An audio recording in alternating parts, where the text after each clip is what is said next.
Sudah boleh nanya soal forward nggak, Pak? Ya, silahkan. Silahkan kalau ada pertanyaan tentang yang apa future, forward, future, duration dan swap. Tentang swap, Pak. Ya. Saya jujur belum di video tuh belum nangkap gitu, Pak. Fungsinya swap tuh apa pertama, terus kedua ada kan ada contoh gitu bahwa kalau kita ingin misalnya ingin currency kita aman gitu, kita mencari orang yang agensi swap gitu. Nah, untungnya buat yang kayak misalnya yang kita pinjamnya dalam libor terus tapi kita ingin bayarnya dengan flat, lalu kita minta orang membayarkan flat ke kita, lalu kita membayarkan libur ke kita, lalu kita bayar flat ke mereka gitu kan. Nah, untungnya buat agensi swap itu apa gitu, membantu kita membayarkan libur dan menerima flat dari kita gitu. Kalau misalnya soalnya kan di situ nggak dijelasin bahwa ada pihak ketiga, ataukah dia harus mencari orang ketiga yang mau menerima flat lalu menyerahkan ke dia liburnya gitu. Apakah harus seperti itu gitu, atau dia udahlah mengurus satu orang aja gitu, semacam itu, Pak. Itu sih dulu. Okay. Itu dulu, Pak, yang sebenarnya awalnya sih buat apa sih ada swap itu gitu loh, Pak. Sebenarnya itu sih sebenarnya yang awal pertanyaan saya gitu. Yang kedua untungnya buat yang agennya. Makasih. Oke. Ya, yang pertama tadi yang namanya transaksi swap itu jika kita ingin mengubah suatu transaksi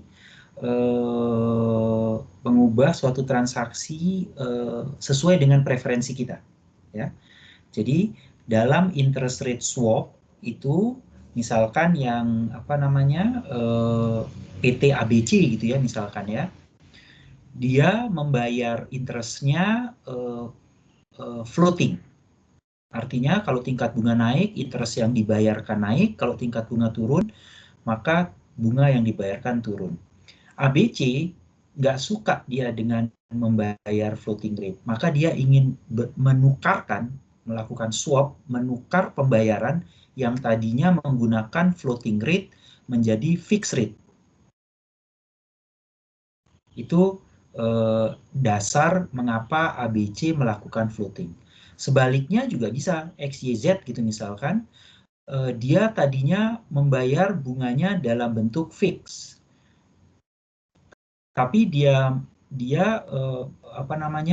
punya estimasi atau punya perkiraan di masa yang akan datang tingkat bunga akan turun terus.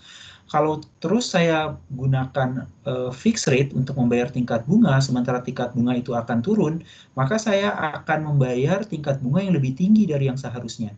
Maka saya ingin mengubah menjadi floating rate.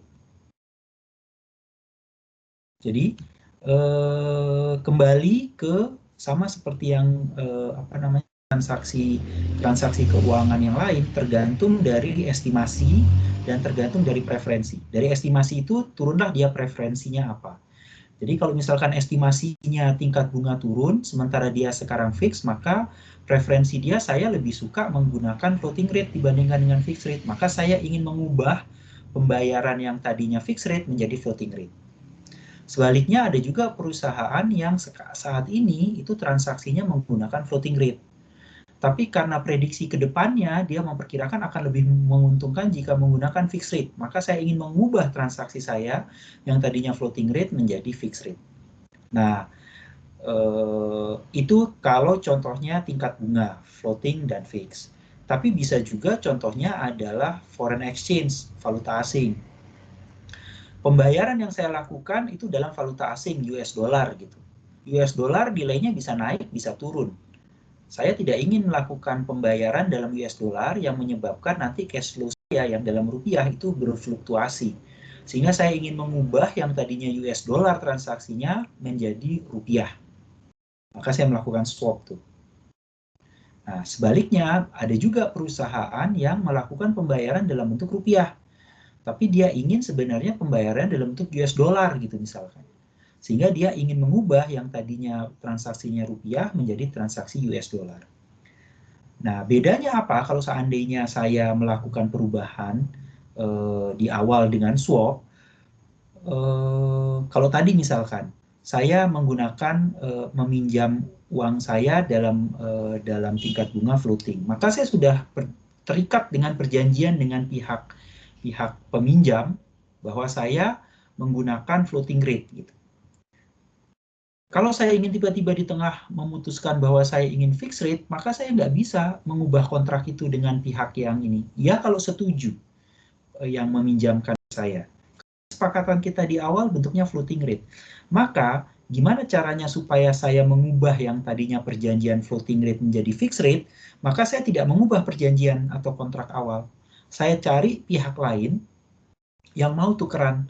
Saya kewajibannya floating rate, saya ingin mengubah fixed rate. Gimana kalau kita ngadain perjanjian baru supaya saya bayarnya fixed rate ke kamu? Tapi saya terima floating rate gitu kan ya. Saya terima floating rate, tapi saya bayarkan fixed rate. Sehingga saya pembayarannya adalah fixed rate. Nah, kontrak tambahan inilah itu yang biasanya yang dilakukan oleh intermediaries yang disebutkan di video. Jadi agensi yang tadi disebutkan dalam pertanyaan itu sebenarnya adalah intermediaries yang berada di tengah-tengah nih. Di dalam video, agensi itu adalah bank. Supaya mudah ya, sebenarnya bisa siapa saja, tapi yang paling banyak berperan dalam melakukan swap itu yang dan biasa kita temui adalah bank. Nah, fungsi bank itu adalah membantu misalkan ABC. Ini kan ada panah yang keluar nih. Nah, ini adalah kontrak awal nih yang dia lakukan. Kontrak awal yang dilakukan. Nah, yang panah yang dari mana namanya? Panah yang dari ke bank dan dari bank ini adalah kontrak baru yang kontrak swap antara ABC dan bank yang ditimbulkan supaya ABC itu transaksinya sesuai dengan yang dia inginkan. Gitu.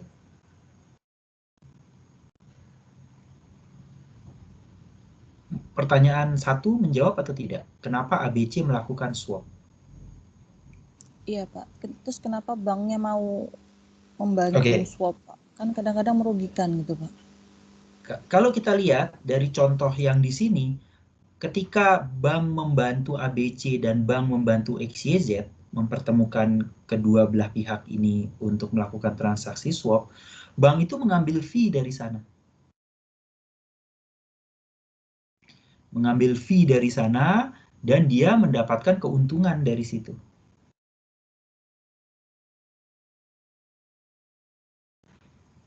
Coba lihat nanti yang di video yang berapa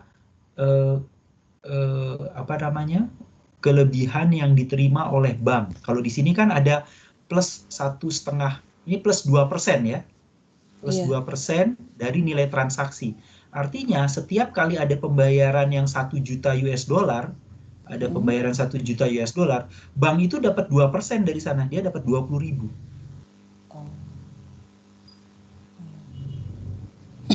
Ya. Jadi sebenarnya untuk ABC dan XYZ itu keuntungannya itu cuma sekadar bahwa mereka misalnya ABC tidak mau bayar floating, tapi maunya bayar flat itu aja gitu dan bisa XYZ juga demikian gitu turun, maksudnya tidak harus mengambil keuntungan dari selisih bunga gitu, selisih interest rate itu nggak usah ya Pak, yang penting maunya mereka dapat gitu aja ya Pak. Betul.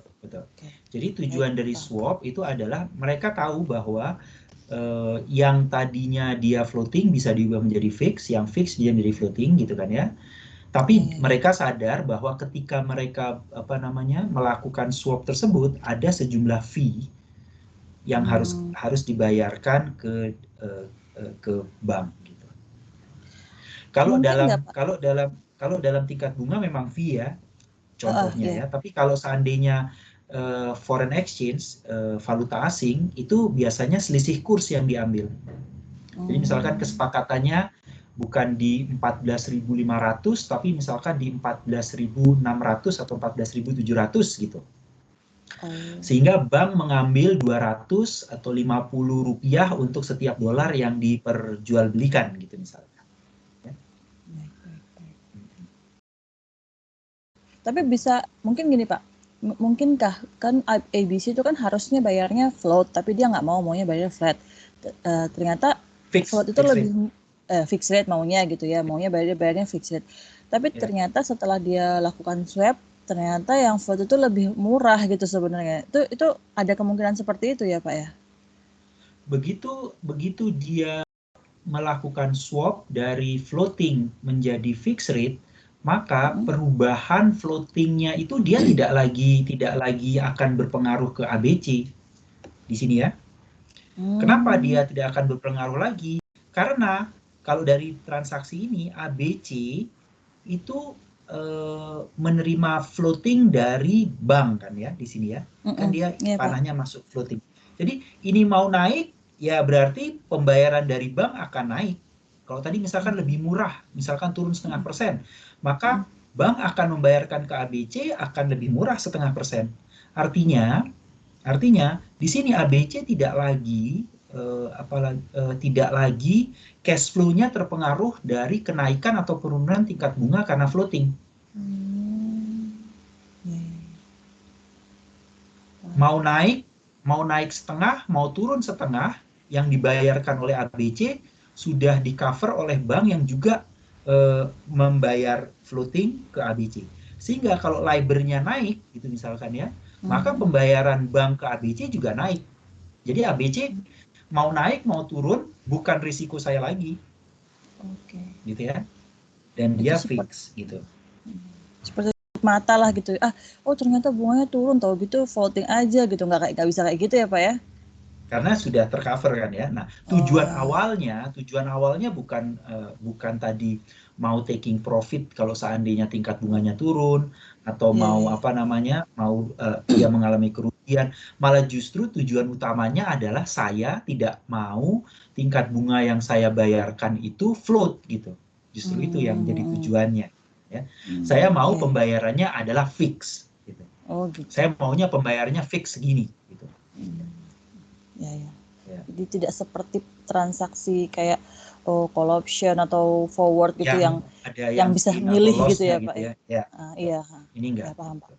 Jadi forward, future, swap itu kita bicara yang namanya kontrak. Jadi mau tidak mau harus dijalankan gitu.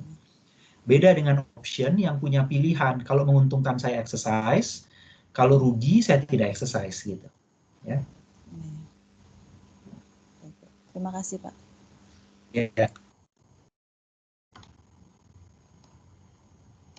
Ada pertanyaan lain tentang derivatif ya? Izin bertanya Pak. Silahkan.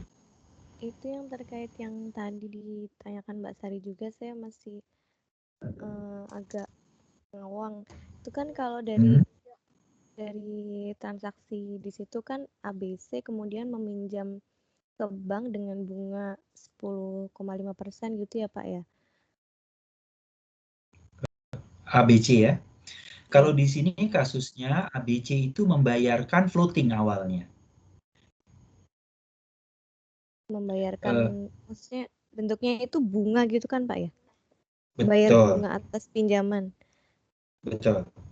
Nah, kalau yang bank tanda panah dari bank ke ABC itu dia membayarnya dalam bentuk apa ya Pak? Maksudnya apakah bank itu juga meminjam ke ABC sehingga dia membayar bunga atau maksudnya gimana ya Pak? Saya kebayang transaksi realnya gitu loh Pak maksudnya. Oke. Ini contoh ABC ya. Contohnya ABC. Saya pidahin dulu ya, ini ABC ya. ABC itu punya pinjaman. Ini transaksinya yang pertama ini. Ini awalnya ini dia berarti. Transaksinya awalnya adalah ini. Saya pakai ini A ya. Dia punya pinjaman yang nilainya 1 juta. Awalnya. Ini pinjam kemana? Bisa pinjam ke bank juga, dia bisa pinjam ke pihak lain, bisa dia punya punya obligasi, pokoknya dia punya pinjaman yang nilainya 1 juta. Pinjaman tersebut bunganya floating. Artinya, jika tingkat bunga di pasar naik, dia harus membayar bunga yang lebih tinggi. Naik dia pembayaran bunganya. Kalau tingkat bunganya turun, berarti dia membayar bunganya lebih rendah. Tingkat bunga pasar yang berlaku biasanya ada pakai LIBOR yang ditetapkan di pasar London atau CIBOR yang di Singapura gitu ya. Jadi ini pasar uang antar bank, mereka melakukan pinjaman yang tiap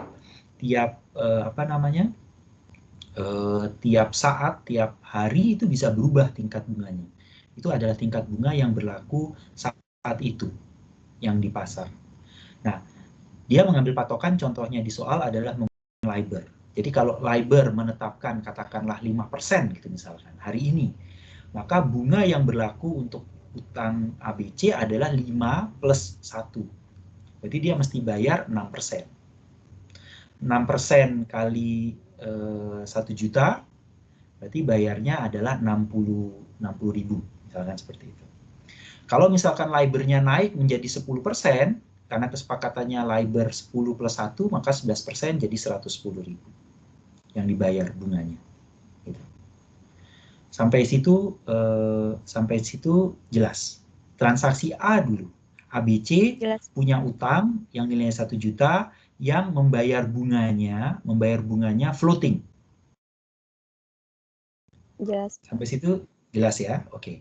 Nah, sekarang lihat yang panah biru. ABC membayar bunganya floating. Tapi ABC itu menerima cash inflow-nya fix. Misal dia sudah menggunakan 1 juta ini untuk membiayai suatu kontrak gitu ya. Dan dari kontrak tersebut, dari project tersebut, dia menerima pembayaran yang sifatnya fix. 1 juta ini menggunakan proyek untuk membiayai suatu proyek yang memberikan cash inflow-nya fix. Ini yang ditunjukkan dengan panah biru. Kalau saya jadi manajer keuangan di ABC, saya punya masalah. Cash inflow saya fix, ini yang biru. Cash outflow saya floating, yang di A.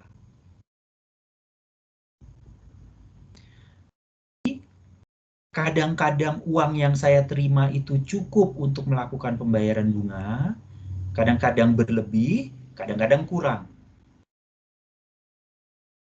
Sampai situ transaksi biru ada pertanyaan atau tidak? Cash inflow-nya. Jelas, Pak. Jadi jelas, uang ya? Tadi dipakai untuk menghasilkan inflow-nya fix gitu, Pak ya? Betul. Baik, Pak. Nah, ABC terus mikir nih, gimana caranya saya ya, supaya saya maunya kalau cash inflow-nya fix, seharusnya bunga yang saya bayarkan juga fix dong gitu. Ya kan? Iya, Pak. Tapi kontrak yang A, kontrak saya waktu pinjam 1 juta, kan sudah terlanjur floating kontraknya. Bahkan jangka waktunya 5 tahun ke depan. Saya tidak bisa lagi mengubah A ini yang tadinya floating menjadi fix gitu kan ya. Yes. Apa yang saya lakukan? Saya berusaha mengubah transaksi yang floating ini menjadi fix. Bagaimana caranya? Saya membuat kontrak baru yang namanya kontrak swap dengan bank.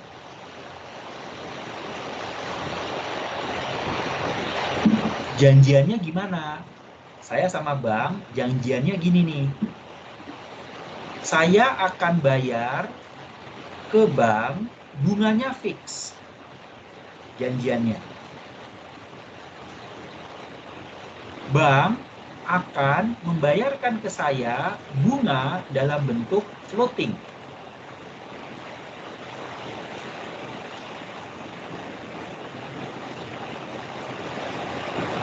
Jadi yang namanya transaksi swap itu adalah transaksi ini nih.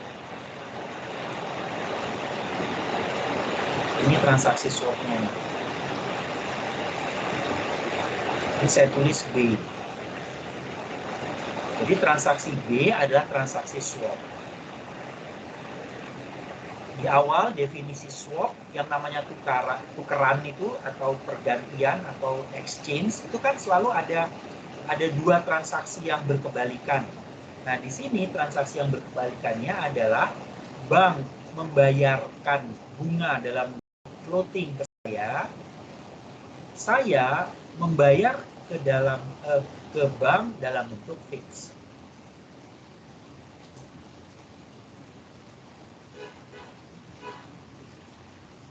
Sampai situ ada pertanyaan tidak? Transaksi swapnya yang B.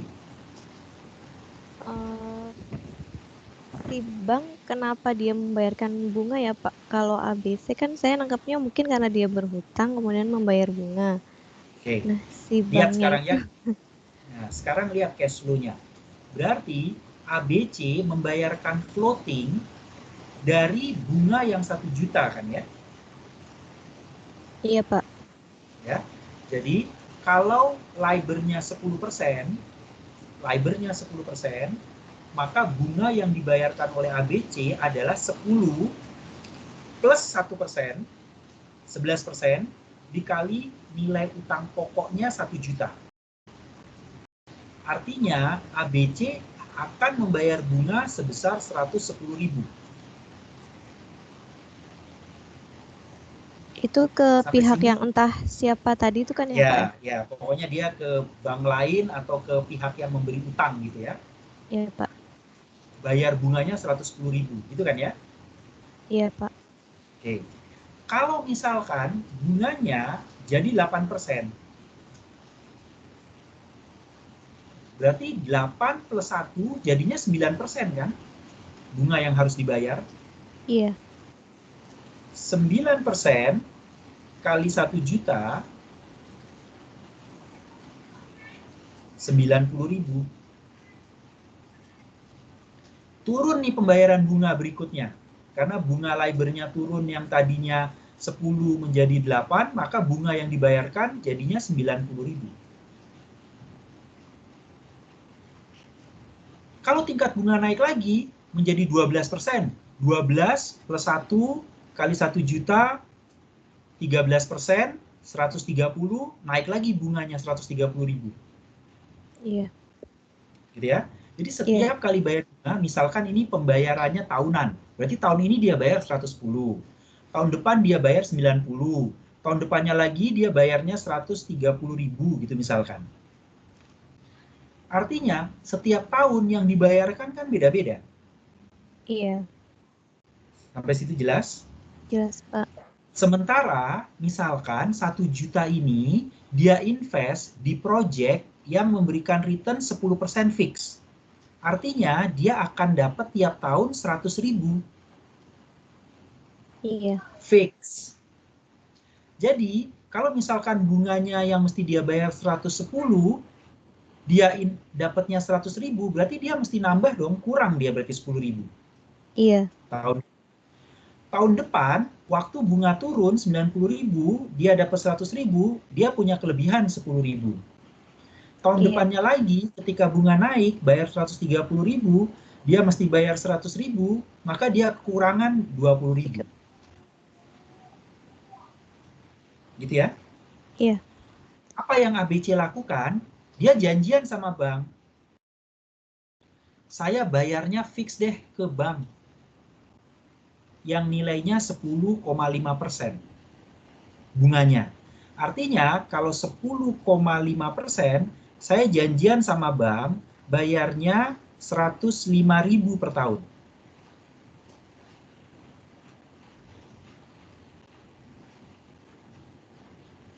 Iya Pak. Jadi ABC masuk janjian sama bank, dia akan bayar 105.000. Ada tambahan 0,5% biaya yang harus dibayarkan oleh ABC dari 100.000 yang dia terima menjadi 105.000. Iya. Ya. Dia hitung, mendingan saya bayar fix nih 105 tiap tahun. Jadi saya sudah tahu bahwa saya bayar bunga 5.000 nih setiap tahun dari yang saya terima nih. Yang 100. Yang saya terima 100, maka saya bayarkan 105. Sudah ada pembayaran 5. Belum tentu juga 105. Bisa juga misalkan dia bayarnya janjiannya sama bank bukan 105, misalkan 95.000, 98.000 tergantung kesepakatan ABC dengan bank gitu ya. Iya. Tapi poin saya adalah dia membayarkan sejumlah fix tertentu ke bank. Iya. Ya. Sebagai gantinya, bank terima 105,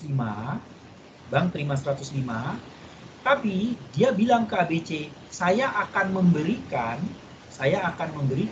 LIBOR plus 1%. Jadi kalau LIBOR-nya 10, 10 plus 1, 11%, kali 1 juta, 110.000 yang dibayarkan bank ke ABC. Iya, Pak. Oh, jadi Ya. banknya itu seolah-olah jadi kayak membayarkan hutang bunganya si ABC ke entah pihak siapa gitu, Betul, Pak ya. betul. Oh ya, jadi makanya itu yang disebut di video itu kan Bapak sebutkan ABC ini seperti pass-through gitu. Betul. Oh ya, baik Pak. Jadi bank menerima 105 dari atas yang transaksi ini, bank membayar 110.000. ABC yang cash flow-nya ya, ABC membayarkan ke bank 105, menerima dari bank 110 dari transaksi B. Ya, baik Pak. Ya. Jelas Oke. Pak. Jadi sebenarnya 110 ini digunakan ABC untuk membayar ke pihak yang dia berutang ini. Itu yang namanya pass-through tadi. Ya. Pada prakteknya yang dilakukan di B tidak ABC bayar 105 terima 110. Yang mereka transaksikan hanya netnya saja.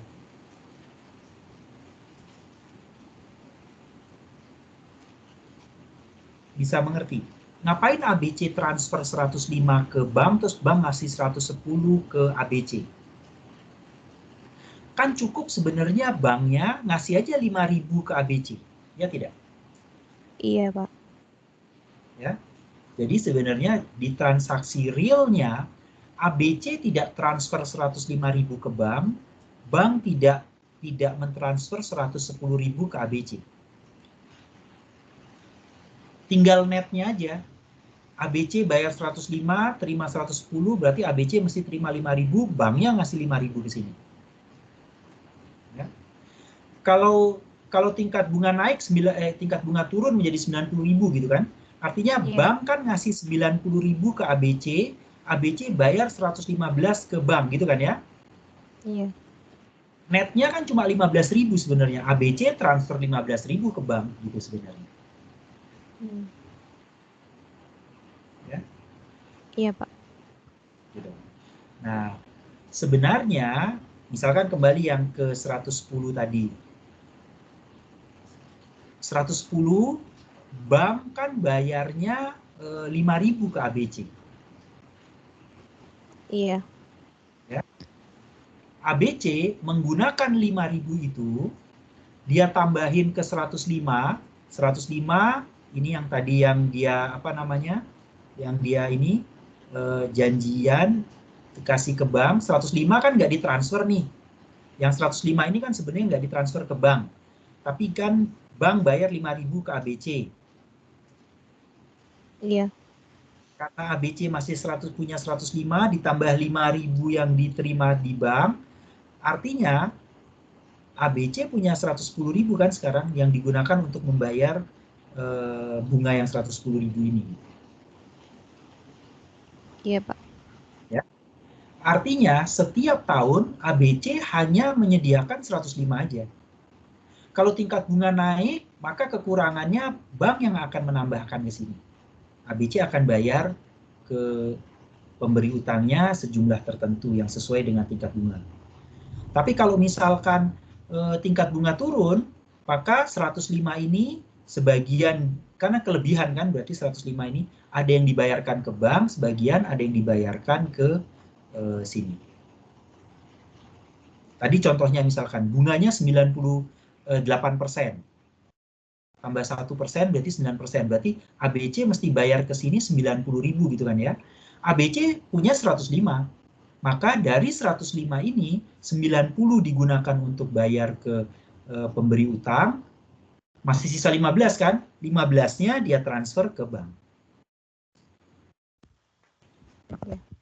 Karena 105 dikurangi 90 kan 15 netnya. Berarti 15. Nah. Jadi berapapun tingkat bunga yang berlaku udah ABC sudah nggak mau ngitung naik, mau ngitung turun, udah nggak. Karena dia sekarang sudah fix pembayarannya setiap tahun dia akan bayar 105.000. Gitu. Ya. Baik, Pak. Terima kasih, Pak. Kembali ke pertanyaan yang awal, ABC kenapa melakukan itu tadi motifnya karena dia ingin mengubah yang tadinya floating menjadi fix pembayarannya, gitu ya. Kenapa dia ingin mengubah dari floating menjadi fix? Tadi macam-macam alasannya. Bisa karena perubahan tingkat bunga, karena estimasi, atau karena cash flow-nya dia fix, maka dia ingin mengubah menjadi fix. Alasannya macam-macam. Tapi memang ada preferensi dari ABC untuk mengubah transaksi yang awalnya floating menjadi fix. Tapi karena kontraknya sudah floating, dia nggak bisa mengubah kontrak awal. Maka dia mencari pihak ketiga yang mau melakukan swap atau pertukaran yang tadinya floating diubah menjadi fix. Bagaimana caranya? Itu transaksi yang B. Dia janjian baru dengan bank, contohnya. Intermediaries bisa apa saja nih, tapi ini contohnya supaya kebayang adalah bank. Bank kenapa mau melakukan transaksi swap B? Satu, karena dia bisa dapat fee dari transaksi dengan ABC. Kalau dia bisa menemukan perusahaan lain yang juga ternyata mau melakukan hal yang sama, kayak gini contohnya, ini level yang berikutnya kan, bank itu punya rekanan ABC, tapi bank juga punya XYZ.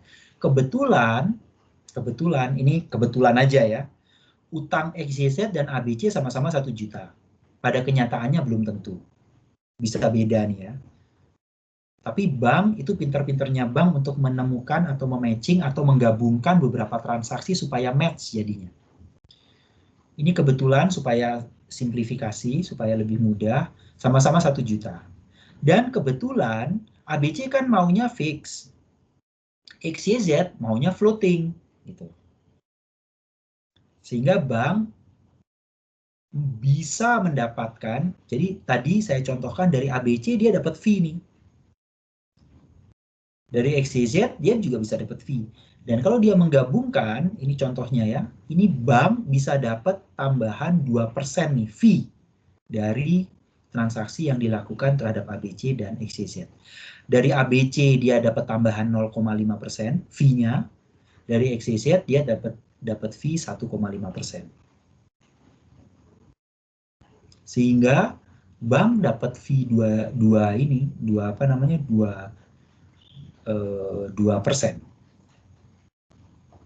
Dan semua tercover. Maksudnya tercover artinya bank tidak punya risiko apa-apa. Kecuali kalau ABC dan XYZ default ya. Artinya ABC janjiannya ngasih 10,5% ke bank, terus XYZ ngasihnya LIBOR plus 2,5. Ini kalau ABC default atau contohnya XYZ default gitu kan ya. Bank nggak boleh beralasan bahwa, oh saya nggak bisa ngasih floating ke ABC, kenapa? Karena pembayaran floating XYZ ke saya default gitu, nggak bisa. Bank harus menanggung, dia tetap harus harus membayar ke ABC. Nah, risiko default itu yang ditanggung oleh bank. Itu kenapa dia mencharge fee tambahan ke ABC dan XYZ. Ya. Selain ABC dan XYZ mendapatkan transaksi yang dia mau ya. ABC bisa dapat mengubah yang tadinya floating menjadi fix, XYZ yang tadinya fix menjadi floating. Gitu ya.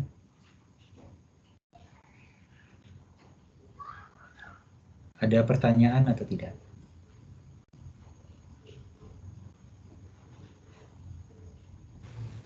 Izin bertanya, Pak.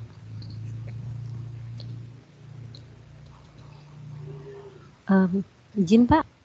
Ya.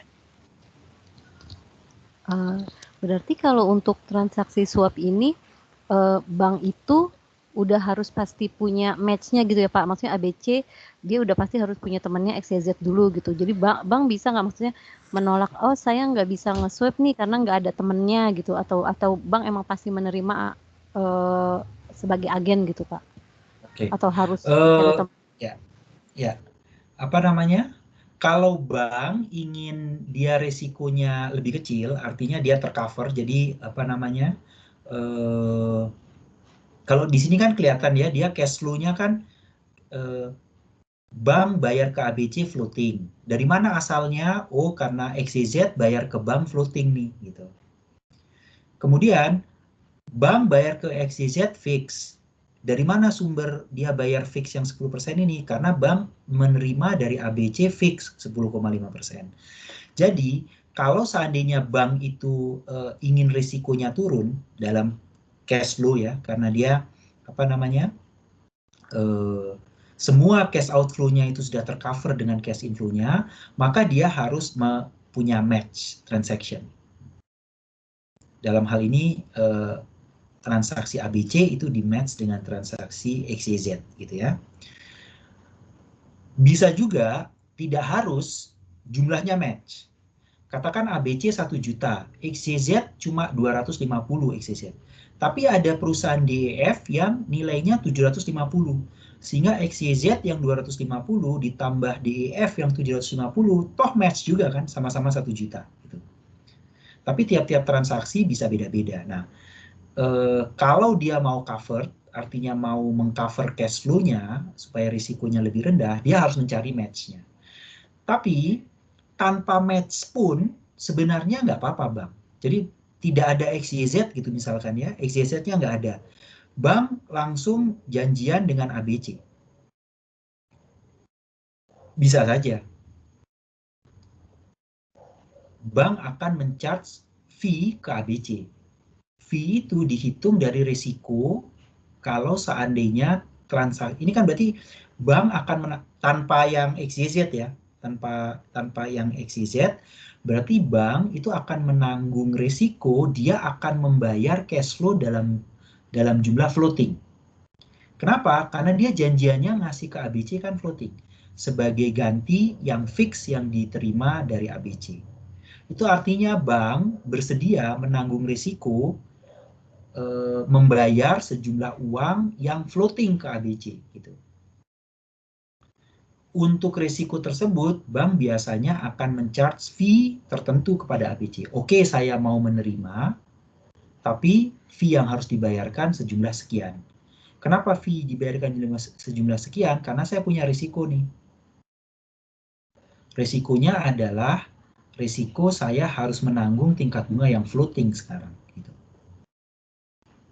Ya. Jadi, kalau pertanyaannya apakah bank itu harus punya matching-nya, itu jawabannya tidak harus. Tapi biasanya bank itu akan mencari matching-nya. Dengan dia menemukan matching, resiko yang harus ditanggung bank itu akan menjadi lebih kecil, atau profit yang dia terima juga bisa menjadi lebih besar, lebih banyak.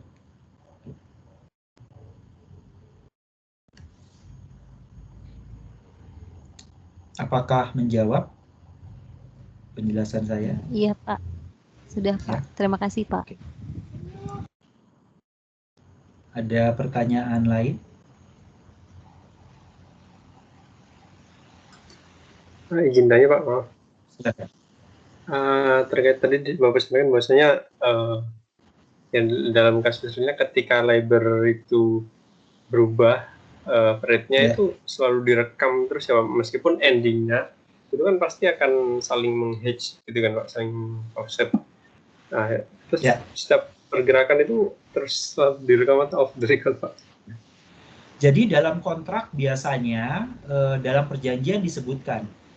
Jadi ini nggak ekstrim, misalkan ya untuk tahun 2021 gitu ya, untuk setiap tahun bunga itu sepakat misalkan LIBOR perhitungan bunga yang digunakan untuk tahun 2000 untuk setiap tahun adalah LIBOR yang tercatat pada tanggal misalkan 1 Juli, gitu ya.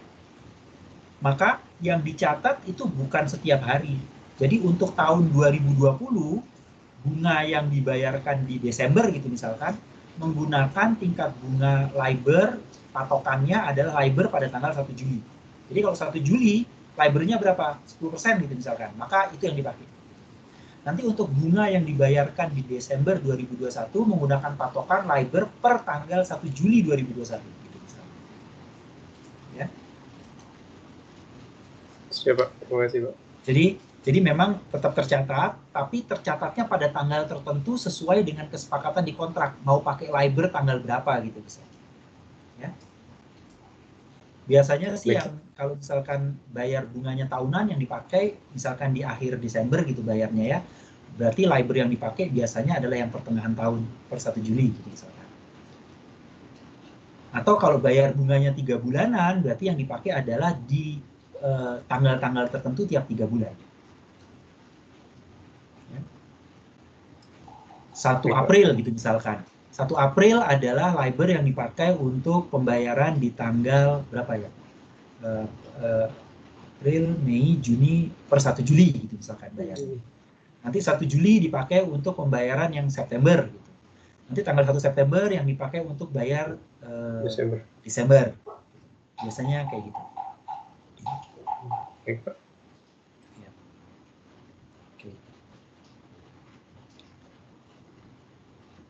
Ada pertanyaan lain?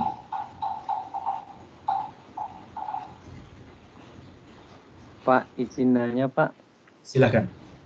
Tapi agak mundur Pak, terkait Gak apa-apa. forward sama feature. Feature, oke. Itu yang saya nggak paham itu terkait kenapa dikatakan forward feature itu bisa instrumen hedging Pak ya. Sepemahaman saya Pak, kalau misalnya kita sebelum belajar ini sih Pak, kalau misalnya kita ada transaksi di sini menjual melakukan mau menjual misalnya short Pak ya, kalau menjual itu kan biar harga di misalnya di masa depan misalnya di 3 bulan lagi itu tetap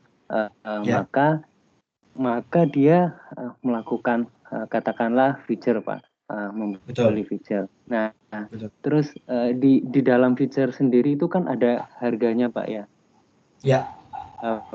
Selain harga gandum itu di feature sendiri ada harganya.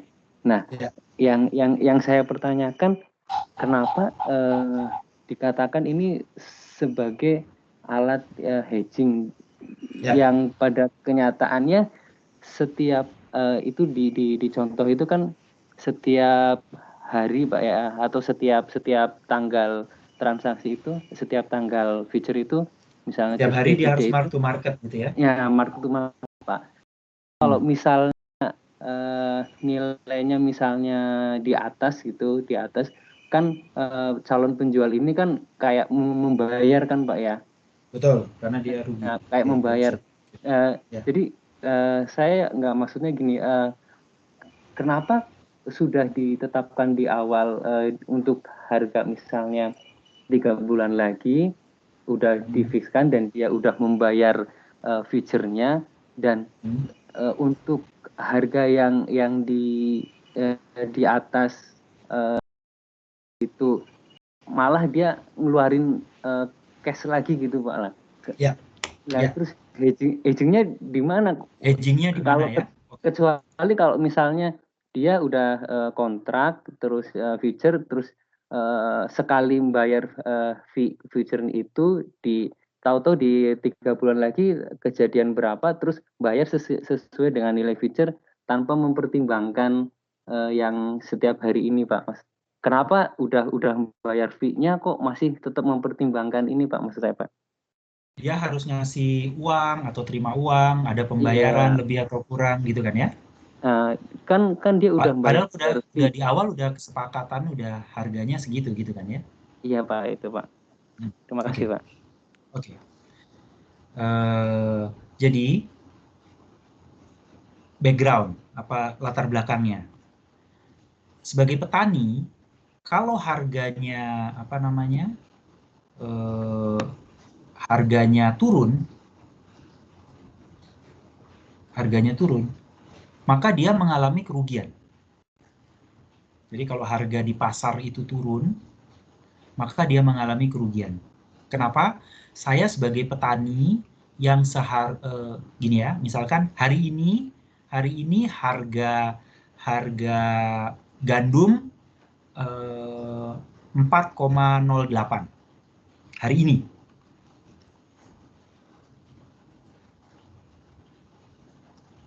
Hari ini harganya adalah 4,08. Kalau di masa yang akan datang, 3 bulan lagi gitu misalkan, harganya itu turun 4,03, maka saya sebagai petani itu mengalami kerugian.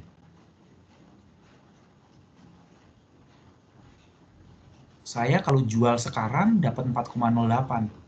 Tapi kalau 3 bulan lagi harga itu turun menjadi 4,01, berarti saya rugi dong.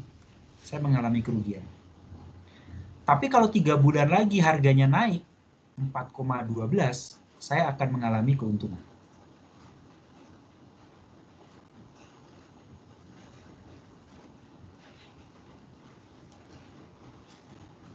Saya sebagai petani tidak mau mengambil risiko nunggu sampai 3 bulan lagi untuk tahu berapa uang yang akan saya peroleh. Apakah saya terima 4,12, apakah saya terima 4,01? Saya sebagai petani ingin menghilangkan risiko tersebut. Menghilangkan risiko tersebut namanya melakukan hedging.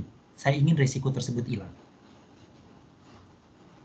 Jadi konsep hedging adalah menghilangkan fluktuasi harga, menghilangkan kemungkinan risiko saya menerima lebih tinggi, cash flow saya lebih tinggi, atau cash flow saya lebih rendah. Kontrak beda dengan option. Kalau option, untung saya exercise, rugi saya tidak exercise. Kalau kontrak, forward, atau future, nggak bisa. Sama juga waktu saya jual gandum saya, mau untung, mau rugi, kalau saat dijualnya harganya 4,12, ya 4,12. 4,01 yang 4,01. Nggak bisa saya bilang, oh nanti dulu saya tunggu harganya bagus gitu.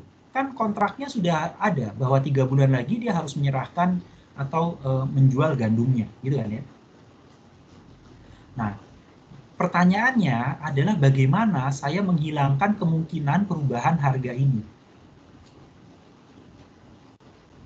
Masuklah saya ke transaksi yang namanya transaksi future atau forward.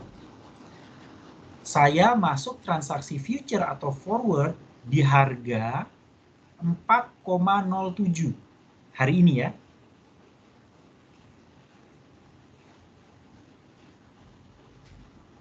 Ini ya harganya. Harga hari ini adalah 4,7. Closing price untuk future 4,07. Ini sengaja saya harga hari ini, kalau saya jual hari ini 4,08. Tapi harga future-nya 4,07. Yang ingin saya bilang adalah harga suatu komoditi hari ini belum tentu sama dengan harga future-nya. Fee yang saya bayarkan untuk menghilangkan risiko, untuk melakukan hedging, itu sudah include di dalam harga future. Artinya saya bersedia menerima lebih rendah nih dengan harga 4,07. Selisih 0,01 ini adalah fee yang harus saya bayarkan, tanda kutip.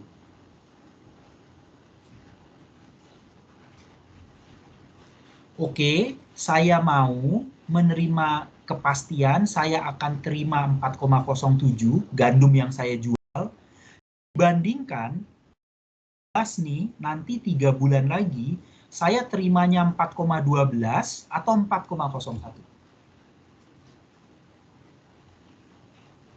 Artinya saya tidak mau mengambil risiko harga naik atau harga turun.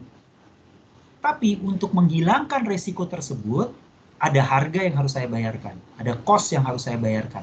Berapa besarnya 0,01 ini? Jadi saya akan menerima di harga 4,07. 3 bulan lagi berapa? Dipastikan 3 bulan lagi harganya 4,07 ini. Kalau harganya naik menjadi 4,12, enggak. Saya akan tetap menerima di harga 4,07. Bagaimana kalau harganya turun 4,01? Tidak, saya akan tetap terima di harga 4,07. Itu kenapa konsep hedging kan di video dijelaskan aset dengan liabilities itu akan menghedge sehingga net off-nya dia menjadi datar. Kalau kita sudah belajar option, yang aset kan naik, liabilities kan turun. Ketika digabungkan, maka dia akan menjadi datar. Datarnya di mana? Di harga di awal yang sudah disepakati, 4,07. Bukan 4,08 ya, karena future-nya masuknya di 4,07. Sampai dengan titik ini, sampai dengan tahap ini, apakah mengerti bahwa melakukan hedging itu artinya menghilangkan kemungkinan petani tersebut menerima harga yang lebih rendah atau harga yang tinggi di masa yang akan datang. Sampai di situ jelas konsepnya. Ini Pak yang saya tanyakan Pak, kenapa kalau menurut saya delta 0,01 ini fee yang diberikan petani kepada bursa misalnya itu kirain menurut saya itu adalah kompensasi untuk mengambil resiko harga berfluktuatif itu Pak. Jadi yang saya tangkap yang berfluktuatif ketika harganya di bawah 4,07 Pak. Jadi kalau ketika harganya di atas 4,7 misalnya 412 itu petani nggak usah membayar lagi sih Pak. Kalau menurut saya gitu Pak. Oke. Kita akan sampai ke sana.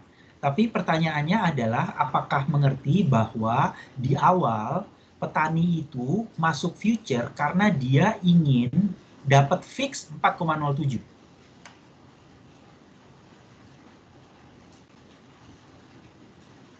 Paham, sampai Pak, situ paham ya? Bahwa dengan masuk ke future hari ini yang harganya 4,07 artinya petani itu fix akan menerima 4,07 3 bulan lagi ya. Untuk menerima fix 4,07 dia harus membayar fee 0,01. Sudah? Siapa? Jadi 4,07 fix dibandingkan dengan dia terima antara 4,12 atau 4,01. Tapi dia mesti bayar 0,01 ini. Udah ya? Nah, pertanyaannya saya mengerti. Kalau seandainya saya sudah masuk ke future, saya bayar fee 0,01 dan saya akan terima 4,07, pertanyaannya, kenapa di tengah-tengah transaksi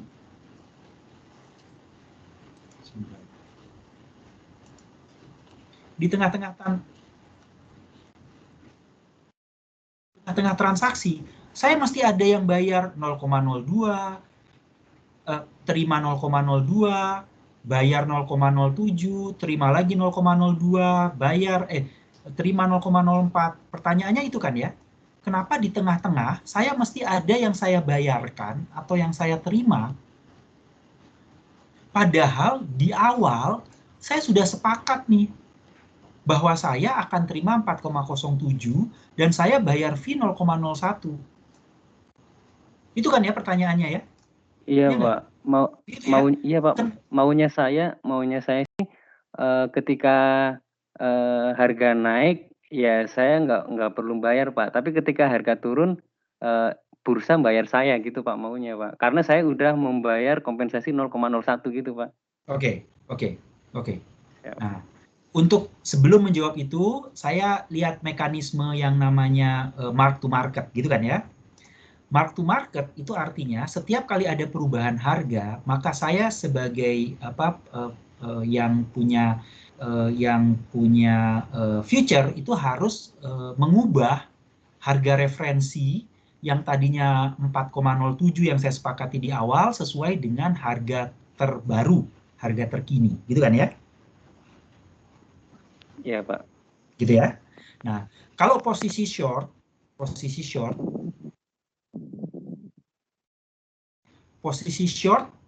itu kan artinya saya punya liabilities nih. Kalau kalian lihat videonya lagi, short itu artinya saya punya kewajiban, saya payoff-nya adalah seperti liabilities. Artinya kalau harga naik saya mengalami kerugian, kalau harga turun saya mengalami keuntungan. Lihat juga transaksi short sales ya. Setiap kali saya melakukan short sales, jika harga turun saya untung, jika harga naik saya rugi. Nah, sekarang lihat. 3 bulan, misalkan selama 3 bulan harganya berubahnya seperti ini. 4,07, turun 4,05, naik 4,12, 4,10, 4,06, 4,11, 15, 4,14. Itu misalkan harga selama 3 bulan ini gitu ya. Maka yang namanya mark to market, ketika harga turun, posisi saya short, saya memperoleh keuntungan, maka saya akan menerima 0,02.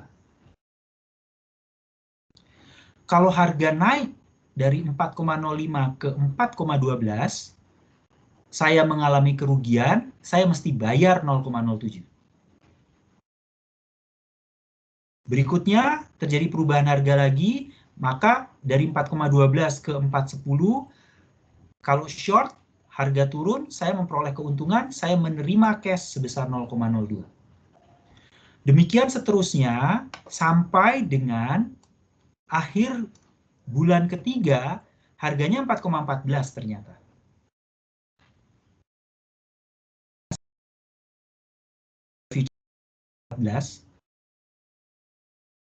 Lihat, yang pertama, saya tidak masuk future. Maka saya akan menerima harga di 4,14. Bukan 4,07 yang saya sepakati di awal. Gitu kan ya? Itu kalau saya nggak hedge. Gitu ya. Jadi 4,14 untung dong ya. Gitu kan ya. Harusnya nggak usah ikut future. Kenapa? Toh harga gandum naik. Ngapain saya ikut future? Gitu ya. Jawabannya adalah, saya tahunya 4,14 kan setelah 3 bulan.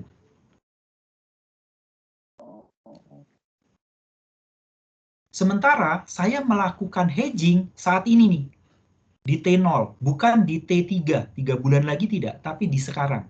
Dan saya ketika masuk future di harga 4,07, saya sudah sadar bahwa berapapun harganya nanti, saya udah terima 4,07, dan itu ditetapkan sekarang. Kalau 4,14, rugi dong. Ya rugi. Tapi ini kan kita nggak tahu 3 bulan lagi harganya berapa saat ini. Ya kalau 4,14. Kalau ternyata harganya 4,01, 3 bulan lagi, saya kan rugi berarti. Gitu. Itu yang saya sebutkan, begitu masuk future, nanti 3 bulan lagi, mau untung sama mau rugi, kita nggak punya pilihan. Kita harus terima harga itu. Bukan berarti 4,14 saya batalkan. Kenapa? Karena untung, kalau nggak bisa, karena kontraknya udah dari awal.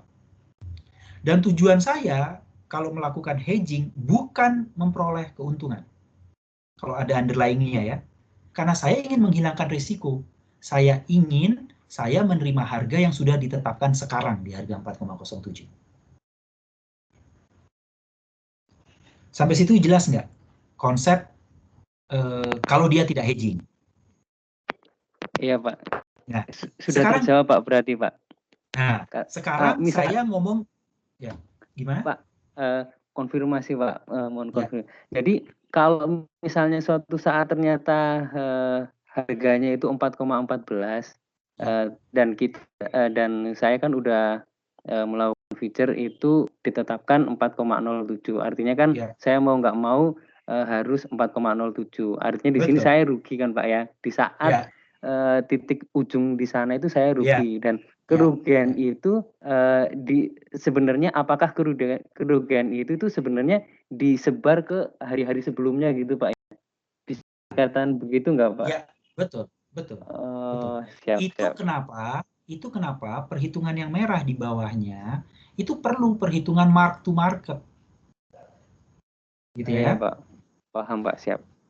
Sehingga ketika dia mark to market yang tadi terima 0,02 minus 0,07 plus 0,02 ini semuanya ketika harga di ujung itu 4,14 saya terima 4,14 ketika dijumlahkan dengan cash inflow cash outflow yang saya bayarkan selama 3 bulan ini gitu kan ya untuk memastikan di akhir di ujung saya terimanya 4,07.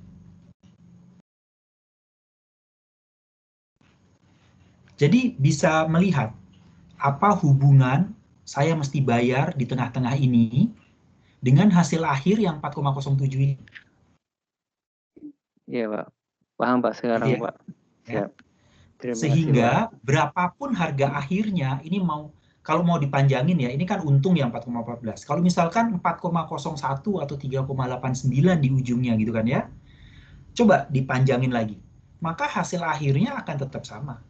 Akan 4,07 juga dia hasil akhirnya. Ya. Siap Pak, siap. Ya. Mengerti ya, jadi hubungan antara bahwa saya sudah di awal melakukan hedging, artinya saya menghilangkan risiko fluktuasi harga di masa yang akan datang. Jadi ini yang namanya fluktuasi. Turun 4,05, naik 4,12, turun 4,10, turun 4,06, naik 4,11, naik 4,15, turun 4,14. Ini mau berapapun pergerakan harga di tengah-tengah selama 3 bulan atau 6 bulan, saya sudah nggak terpengaruh lagi. Karena hasil akhirnya, endingnya, saya akan tetap terima 4,07. Tapi untuk memastikan saya akan 07, mekanisme mark to marketnya harus jalan. Artinya, saya harus bayar nih 0,07, saya harus terima 0,02. Tanpa ada transaksi di tengah-tengah ini, maka kalau hasil akhirnya cuma 4,14, maka saya akan terima 4,14. Akibatnya kan sama aja tanpa hedging. Kalau naik 4,14 saya terima 4,14, tapi kalau turun 4,01 ya saya terima 4,01 gitu. Tapi kalau ada mekanisme mark to market yang di tengah-tengah ini, kalau saya jumlahkan totalnya, maka nilainya akan tetap stay di 4,07.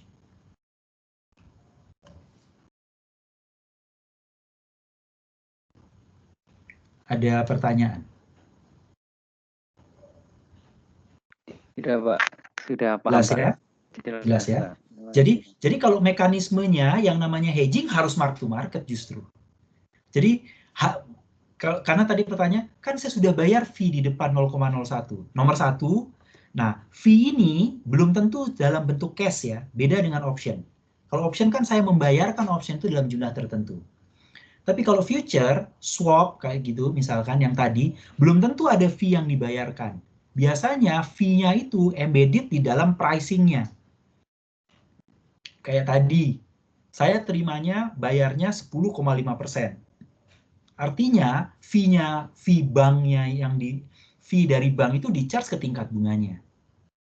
Atau kalau valuta asing nanti, kursnya yang mestinya 14.500 jadi 14.600. Artinya fee dari bank itu include di dalam pricing foreign exchange-nya, kurs dolarnya. Di sini misalkan, fee yang dibayarkan bukan ada sejumlah tertentu, tapi terima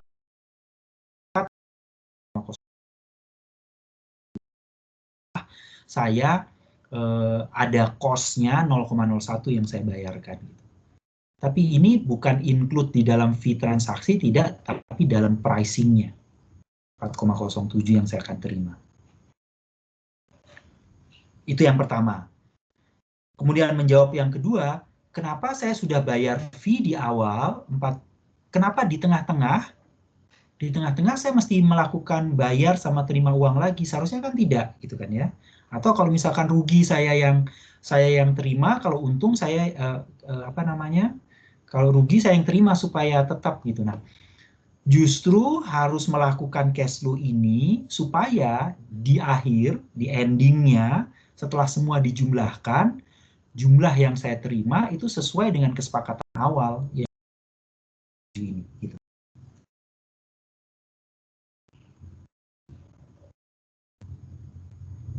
Gitu ya? Iya Pak, siap Pak. Ada pertanyaan lain? Atau ini ada lanjutan, ada pertanyaan lanjutan dari sini? Tentang bagaimana mekanisme mark-to-market sama hedging? Ya, silakan. Iya, izin Pak. Jadi, saya kurang nangkep maksudnya, jadi mekanisme mark-to-market ini kenapa dari awal aja kan misalnya dia udah punya janji initial settlement awalnya kan 4,07 gitu Pak. Kenapa nggak pas dia mau beli udah langsung aja pakai 4,07, kenapa harus pakai mark to market setiap hari gitu loh Pak, maksudnya kan merepotkan. Karena kalau yang namanya future, ketika saya membeli 4,07, future itu kan ada jangka waktunya. 4,07 baru akan terjadi 3 bulan lagi. Jadi saya tidak bisa bertransaksi hari ini di harga 4,07. Karena harga 4,07 ini baru akan jatuh tempo 3 bulan lagi.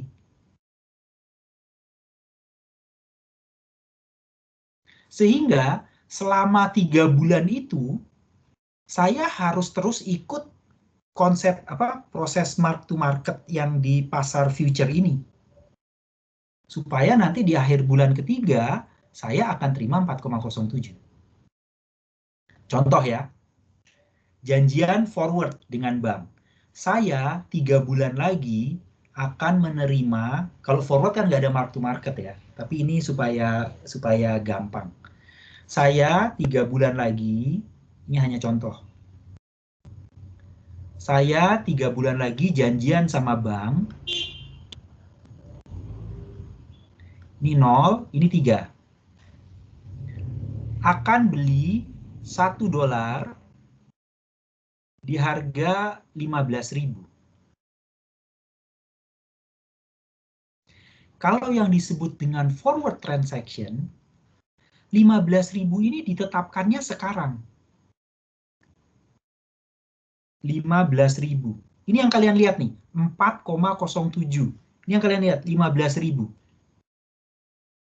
Kenapa nggak sekarang aja tuker $1-nya? Enggak. Kenapa? Karena janjian kita $1 di 15.000 itu 3 bulan lagi, bukan sekarang. Yang sekarang adalah menetapkan 15.000-nya. Sama dengan future yang ini, gandum ini. 4,07 ditetapkannya sekarang, tapi untuk transaksi di masa yang akan datang. Kenapa nggak sekarang aja jual 4,07? Nggak bisa. Kalau mau sekarang, ya beli pakai harga sekarang. Itu dari sisi harga. Dan kalau dalam kasus ini, petaninya belum tentu punya gandumnya sekarang. Dia baru akan panen 3 bulan. Di sini, saya punya $1-nya bukan hari ini. Tapi 3 bulan lagi baru punya $1. Tapi menetapkannya dari sekarang. Bedanya dengan forward, kalau forward janjiannya sekarang ya 15.000. Ini janjiannya sekarang 4,07 kalau future. Kalau forward 15.000, maka 3 bulan kursnya bisa naik, bisa turun, bisa berubah. Ini saya nggak mesti bayar apa-apa kalau forward. Nunggu sampai 3 bulan, baru di akhir 3 bulan saya akan menyerahkan $1 dan terima 15.000. Beda dengan future. Kalau future, saya di akhir periode terimanya pakai 4,14. Menggunakan harga yang di 3 bulan. 4,14. Kalau di sini ya, misalkan kursnya adalah menjadi 14.800 gitu misalkan. Kalau forward, 14.800 ini nggak lagi dilihat. Kalau forward ya. Karena janjiannya di awal 15.000, maka di akhir 3 bulan saya akan terima 15.000 menggunakan kurs forward yang sudah ditetapkan di awal. Tidak menggunakan 14.800 kurs pada saat itu. Beda dengan future. Future janjiannya menggunakan 4,14 kurs pada harga di akhir 4,14. Tapi masalahnya kan saya janjiannya waktu 4,07. Gimana caranya supaya dapat 4,07? Saya harus ikut proses mark to market ini. Sehingga ketika saya terima di akhir menggunakan rate akhir 4,14 ditambah dan dikurangi dengan cash flow mark to market yang sudah saya bayarkan sebelumnya, hasil akhirnya adalah 4,07. Menjawab tidak pertanyaan? Menjawab pertanyaan nggak itu penjelasannya? Menjawab sih Pak. Ya. Jadi bedanya, kenapa nggak pakai 4,07? Itu bedanya future dengan forward. Kalau future, karena dia mark to market, transaksi itu di reset setiap hari. Sehingga 4,07 itu untuk 3 bulan lagi, tapi berlaku hanya hari ini. Hari besoknya muncul rate baru 4,05 untuk 3 bulan lagi ke depan. Lusa 4,12 di reset lagi nih untuk 3 bulan lagi. Terus seperti itu. Beda dengan forward. Kalau kesepakatan di awal 15.000, maka 3 bulan lagi saya dapat 15.000. Apakah kurs saat itu 14.800, 15.200, apakah 17.000, 16.000? Nggak dilihat nih kurs yang berlaku saat itu. Kursnya saat ini. Beda dengan future. Future transaksinya, settlement-nya menggunakan kurs saat itu, menggunakan rate saat itu.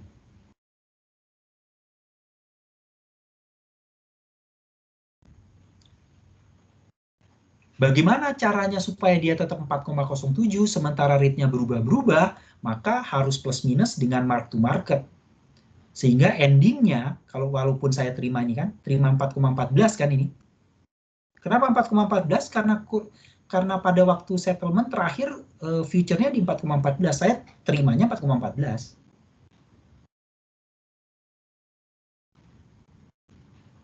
Plus minus dengan mark to market-nya baru jadi 4,07.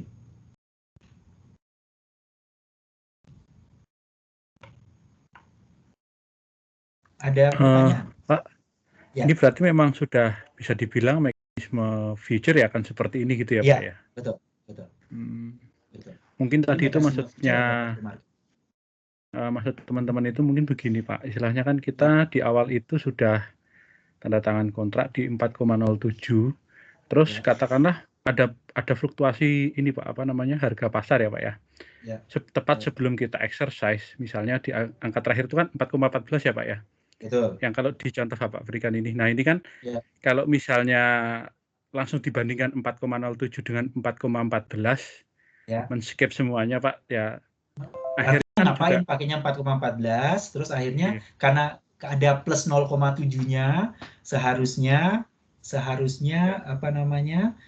saya terima 4,14, terus saya membayarkan kepada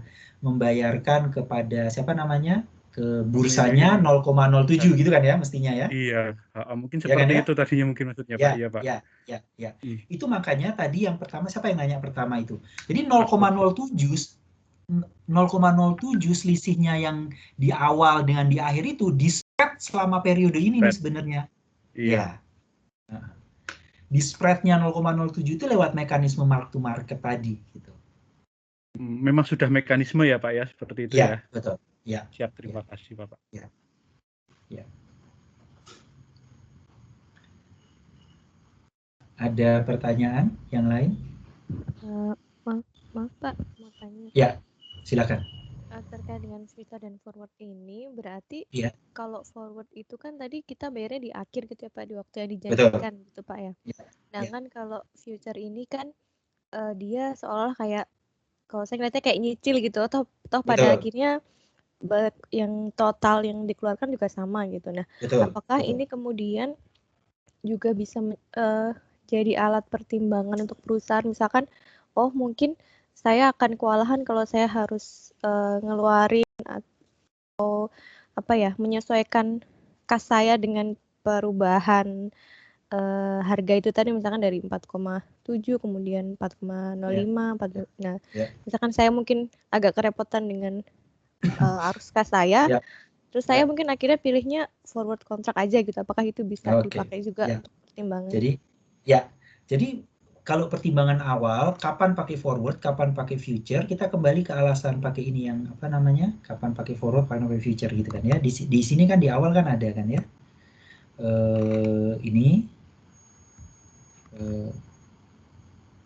nah ini ya, ini dia. Kapan pakai forward, kapan pakai future. Forward lebih mahal daripada future. Jadi artinya fee yang harus dibayarkan kalau kita hitung itu lebih mahal. Kenapa? Karena forward itu tidak terstandar. Tidak terstandar. Kalau kita lihat di awal gitu kan ya, ini benar-benar ini saya membandingkan misalkan sama-sama $1. Misalkan sama-sama 100.000. Kemudian jangka waktunya 3 bulan gitu kan ya. Kalau perusahaan suruh dibandingkan antara misalkan sama-sama 3 bulan, forward 3 bulan dengan future 3 bulan, itu jauh lebih murah future 3 bulan. Kalau dibandingkan. Kenapa? Karena orang masuk forward, kalau di sini ya, pertimbangannya karena benar-benar dia tailor-made, jadi disesuaikan. Kalau future sudah patokannya, oh satu future itu 100.000 US dollar. Gitu. Perusahaan, saya butuhnya bukan 100.000, tapi 120.000. 20.000-nya nggak bisa nih gitu. Nah, untuk yang jumlahnya yang tidak terstandar, maka perusahaan terpaksa masuk forward.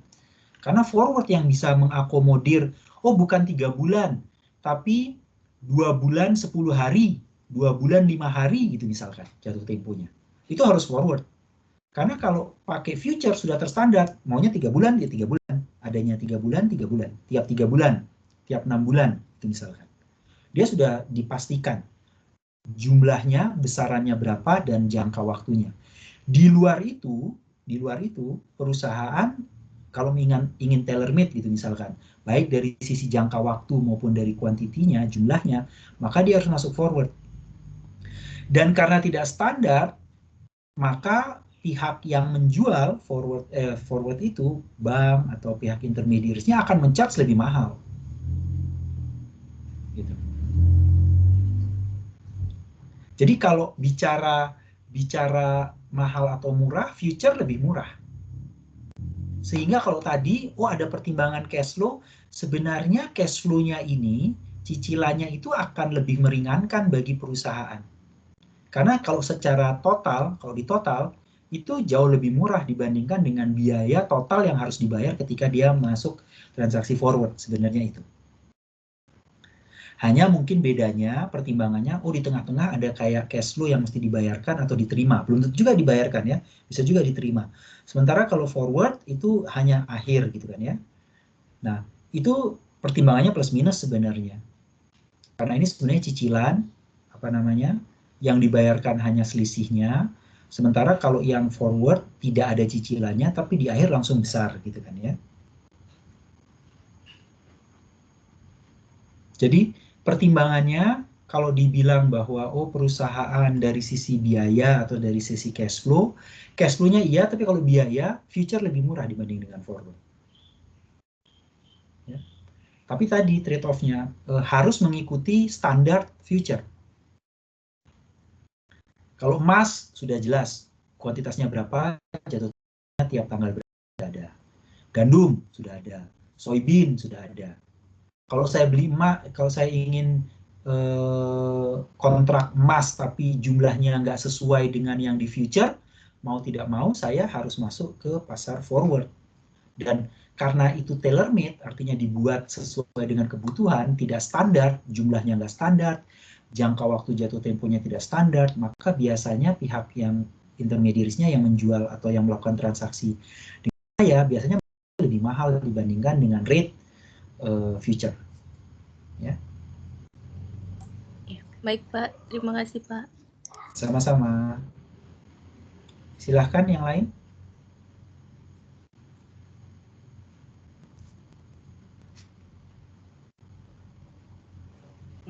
Pak, ini kalau Ya. dianalogikan, Ya. forward itu mirip ini ya Pak ya, pasalnya retailnya gitu, kalau future itu grosirnya gitu kali ya Pak ya? Betul, betul sekali. Oh, betul sekali. Ya. Baik, terima kasih Pak. Jadi kadang-kadang pasar retailnya adalah pasar future karena dia mainnya nominal besar dan standar tertentu gitu kan ya. Kalau yang retailnya untuk individu, perusahaan itu biasanya mainnya di forward. Betul. Ya. Tapi bisa juga individu itu juga mainnya di future kalau pemainnya nilainya besar ya, perusahaan-perusahaan besar itu biasanya future. Jadi seperti tadi, saya perusahaan nilai kuantitas kontraknya, nilai kuantitasnya misalkan 120.000 gitu misalkan ya. Maka saya akan pecah itu 100.000-nya future, 20.000-nya forward gitu. Karena 20 misalkan pasar future-nya standarnya 100.000 gitu kan ya. Maka yang kalau bisa dapat lebih murah yang 100.000 saya akan masukkan pasar future, yang 100.000, 20.000-nya baru yang masuk forward gitu. Demikian juga misalkan 315 gitu misalkan. Maka 300.000-nya 3 future yang saya masukkan ke sana, 315-nya baru masuk forward gitu. Supaya cost-nya lebih murah jadinya ya. Saya pecahnya gitu. Baik Pak, terima kasih Pak.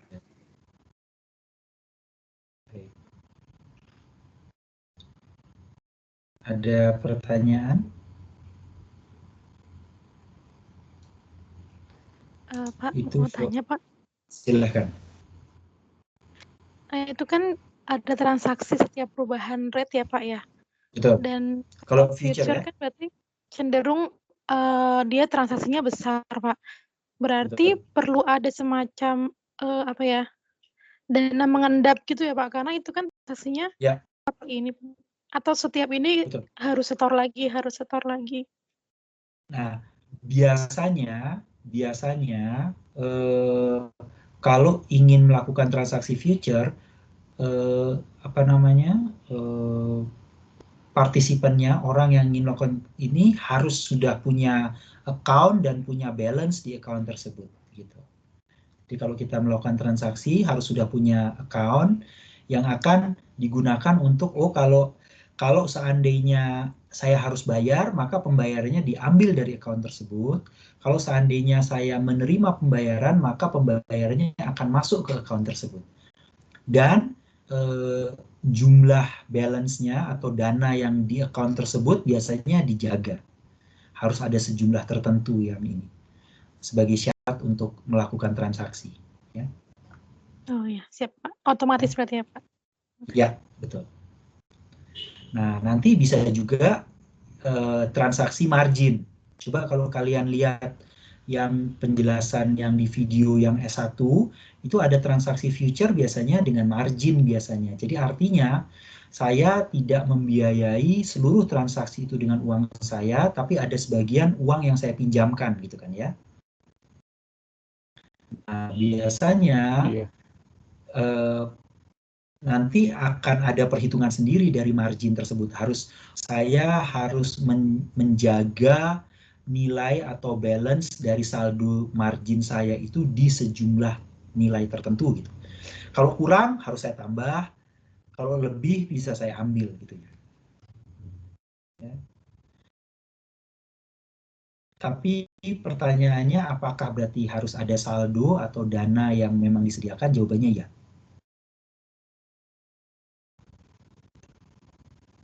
Baik, Pak. Ya. Silahkan kalau ada pertanyaan lain.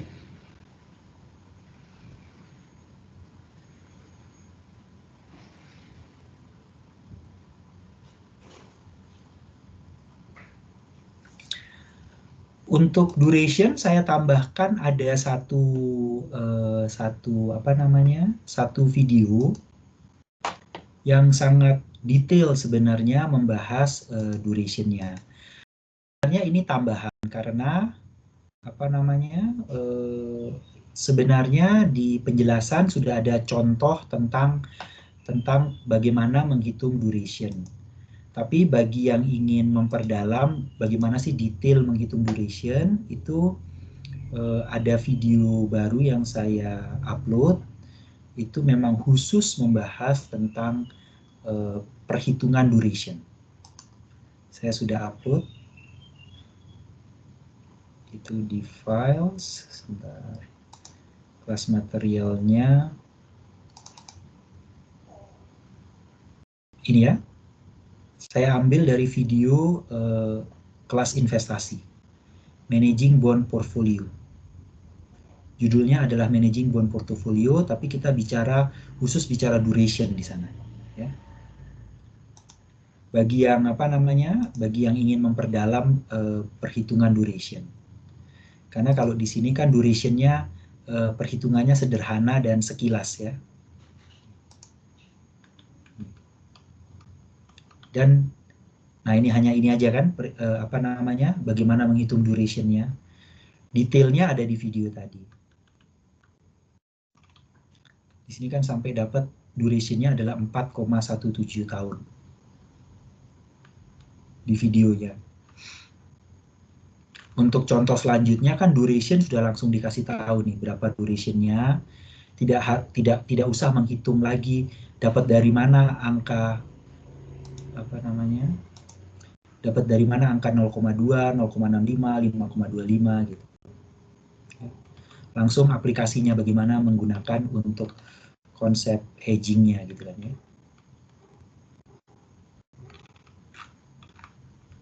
Perhitungannya kan sekilas hanya di sini. Bagi yang ingin perdalam tadi ya di video tadi. Managing Bond Portfolio. Baik.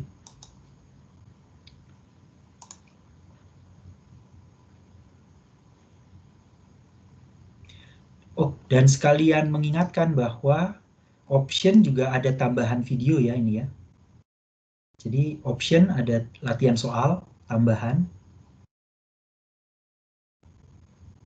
Dan future dan swap ada juga latihan tambahannya. Siapa tahu kalian kelupaan karena kalian melihat hanya yang video yang 12 saja. Jadi selain 4 video ini, ada tambahan 2 video sebenarnya. Option satu tambahan yang future dan swap.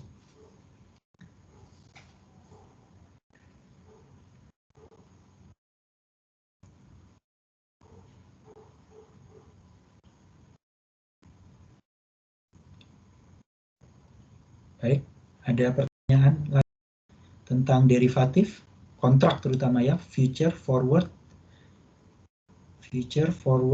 duration, dan swap.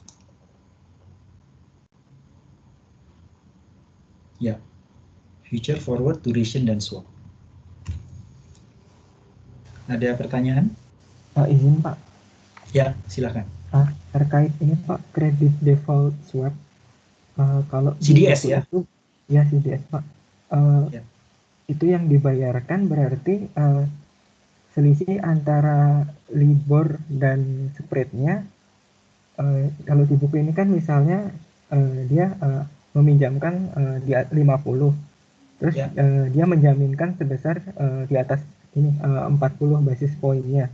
Berarti ya. Ini semacam asuransi ya Pak ya? Dia membayar ke perusahaan asuransi 40, terus nanti dia dapat 50 gitu. Betul. Bisa juga dilihat seperti ini sebenarnya. Jadi misalkan dia hanya bayar selisihnya saja kan ya, dari transaksi CD ininya, dari transaksi utamanya. Baik, Pak. Ya, jadi misalkan yang dia bayarkan dari 10 ke 10,5, selisihnya kan 0,5. Berarti yang mereka transaksikan sebenarnya cuma 5.000 ini gitu. Ya. Jadi bukan atas keseluruhan nilai ininya ya, nilai transaksinya maksudnya itu. Ya. Dari selisihnya aja ya Pak ya? Ya. Nah, selisihnya itu adalah sebenarnya premi yang dibayarkan, gitu ya, semacam premi yang dibayarkan. Kenapa? Itu kan kayak semacam cost yang dia bayarkan gitu kan untuk menginsure dari ininya kan ya, utangnya itu kan ya, surat berharganya itu gitu. Baik Pak. Itu maksud pertanyaannya ya? Iya Pak. Ya, jadi selisihnya itu semacam premi betul. Selisihnya itu semacam premi. Oke.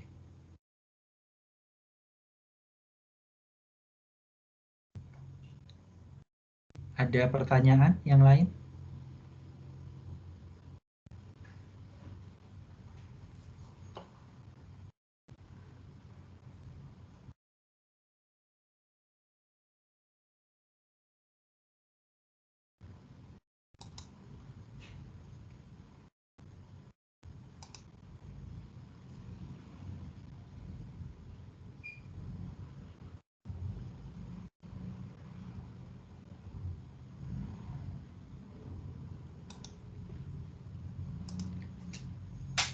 Apakah ada tentang forward, future, swap, duration jelas ya?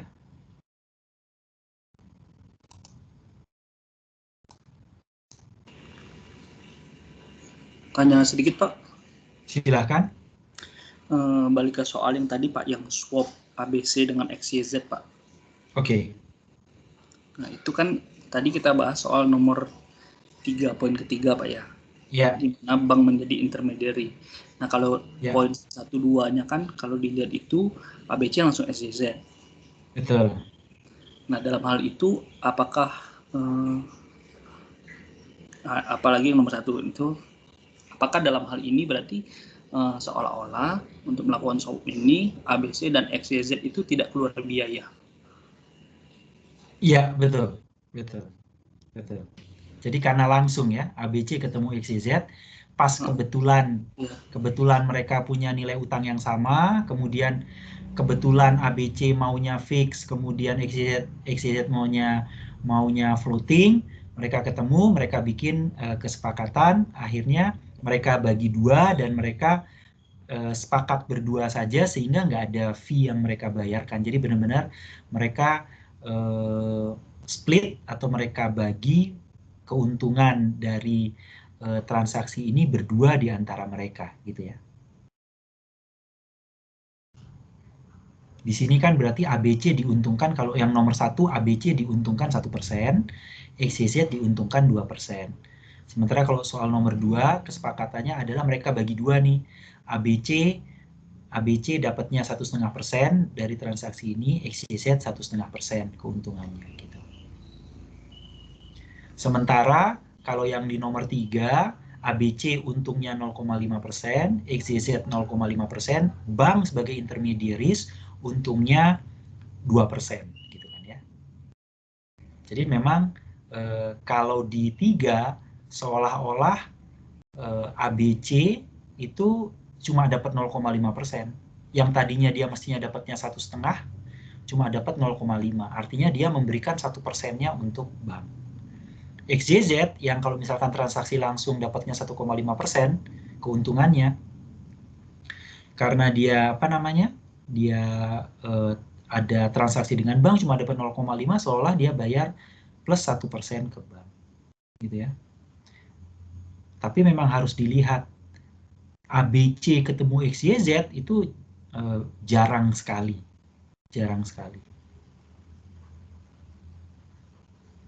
Mengerti ya? Maksudnya ada perusahaan saling oh saya maunya fix, yang satu maunya maunya floating, terus dalam jumlah yang sama-sama 1 juta gitu kan, ini sangat jarang nih yang kejadian gitu ya, ABC bisa ketemu XYZ. Kecuali kalau mereka punya forum sendiri gitu ya yang bisa menawarkan gitu. Tapi biasanya mereka akan melalui intermediaries, mereka biasanya menghubungi bank untuk melakukan transaksi itu. Sehingga bank sebenarnya yang tahu informasi siapa yang mau fix, siapa yang mau floating gitu kan ya. Ada ABC, ada XYZ, ada DEF segala macam, ada banyak perusahaan. Maka bank kemudian yang akan membuat matching ini. Nah, karena dia sudah melakukan itu, maka dia menarik atau mendapatkan fee dari sana. Gitu.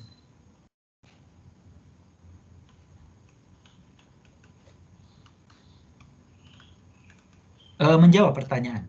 Apakah itu penjelasannya menjawab pertanyaan atau ada lagi pertanyaan ini? Siap Pak, cuma mastiin aja Pak. Makasih. Iya, betul. Iya. Izin coba tanya lagi Pak di luar silakan.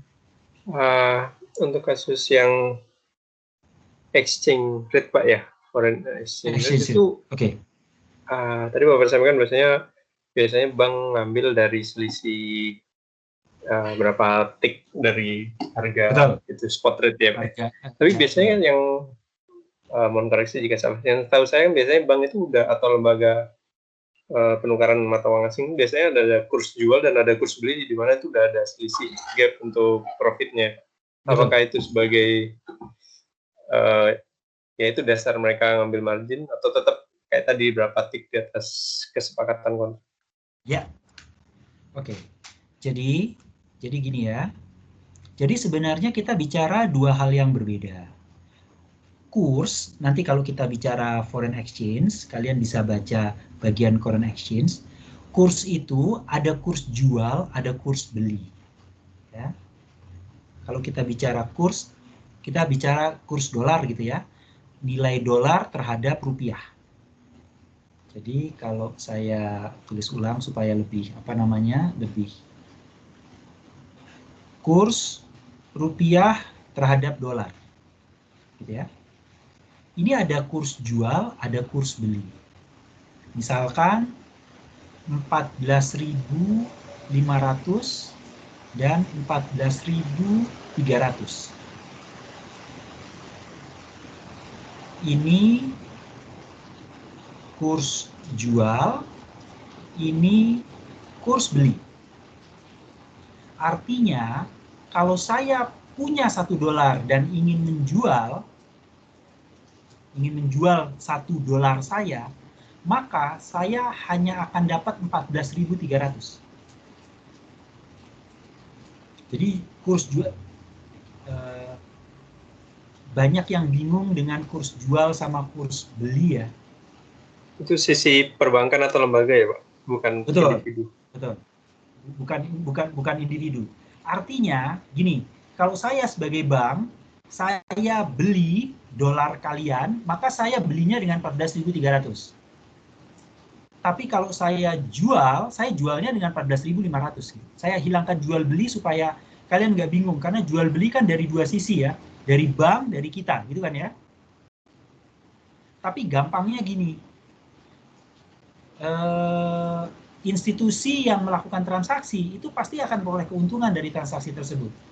Sehingga kita sebagai individu, kalau misalkan saya punya $1, saya tidak bisa jual dengan 14.500. Saya jualnya 14.300. Saya dibeli dengan harga 14.300 dolar saya. Gitu ya. Jadi, keuntungannya adalah dari spread-nya ini. Spread itu adalah deltanya ini. Jadi, kalau misalkan ada 2 orang datang ke saya sebagai bank, ada dua orang datang ke bank, yang satu jual $1, yang satu beli $1. Maka orang yang jual $1 itu akan dihargai bank dengan harga 14.300. Sementara orang yang belinya di harga 14.500. Jadi jika ada transaksi yang bersamaan, maka bank akan untung 200 nih. Satu round istilah satu putaran, sekali jual dan beli gitu ya. atau sekali beli dan jual, dia akan untungnya 200 ini. Sampai situ jelas selisih antara kurs jual spread, kurs jual dan kurs beli. Siap, Pak. Sudah ya. Nah, sekarang misalkan saya ingin membeli $1, maka saya sama bank itu akan dikasih harga 14.500 dong ya. Kalau saya ingin beli $1, ya nggak? Sampai sini mengerti nggak pertanyaan saya?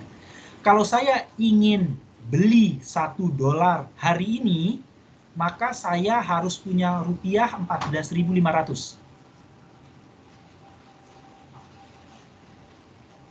Sudah? Tapi ya, kalau saya ingin beli $1 1 bulan lagi, maka kursnya adalah 14.600. Ini 1 bulan lagi. T1 nih.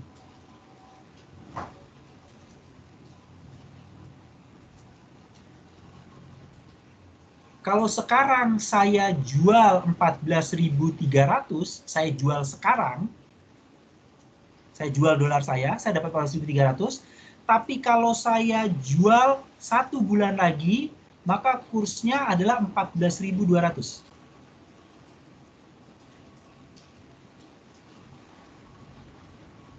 Bisa ngelihat ya? Bisa, Pak. Ini kan ada selisih 100 nih kenaikannya. Yang saya bilang masuk ke fee-nya masuk ke dalam quotation-nya adalah yang 14.600 ini. Ini dia. Bukan selisih kursnya. Selisih kursnya tetap ada dan beda lagi. Kita bicara dua hal yang beda berarti. Ya. Ini adalah spread kurs jual dan kurs beli. Yang 100 ini adalah fee yang include di dalam selisih kurs. Nilai tukarnya. Apakah itu menjawab pertanyaannya? Iya Pak, izin tanya lagi Pak. Silakan, Berarti silakan. untuk kasus future hanya ada di poin kita menjual ya? Ini. Iya 14 di sisi bawah nggak bisa ya Pak kasus future diterapkan? Sisi bawah bisa juga. Jadi sisi bawah kalau misalkan sekarang saya mau jual dolar saya harganya 14.300, maka kalau saya mau jual 1 bulan lagi, bank hanya mengenakan katakanlah 14.200. Artinya bank kan untung juga ini. Di atas kalau dia beli, kalau dia menjual dolarnya dia untung karena ada tambahan 100. Kalau dia beli dolar kita, dia ada tambahan untung, pasti akan lebih kecil. Jadi spreadnya pasti akan melebar dia. Dia akan gini bentuknya. Jadi kalau dia kurs jualnya pasti akan lebih mahal, kurs belinya akan lebih murah. Siap Pak. Ya? Tergantung kebutuhan ya Pak, apakah dia akan menjual atau membeli? Membeli, ya. Masa yang akan datang. Baik Pak, terima kasih Pak. Sama-sama.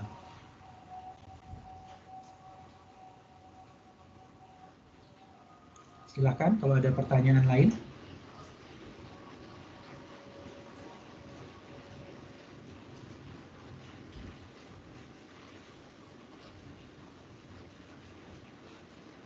Ada lagi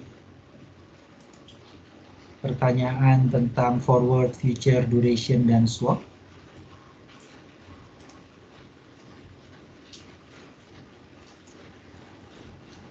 Latihan soal yang untuk S1 mungkin terlalu ini ya, terlalu rumit bagi kalian karena memang nggak sampai segini yang dipelajari. Tapi kalau seandainya kalian ada waktu, kalian bisa pelajari juga.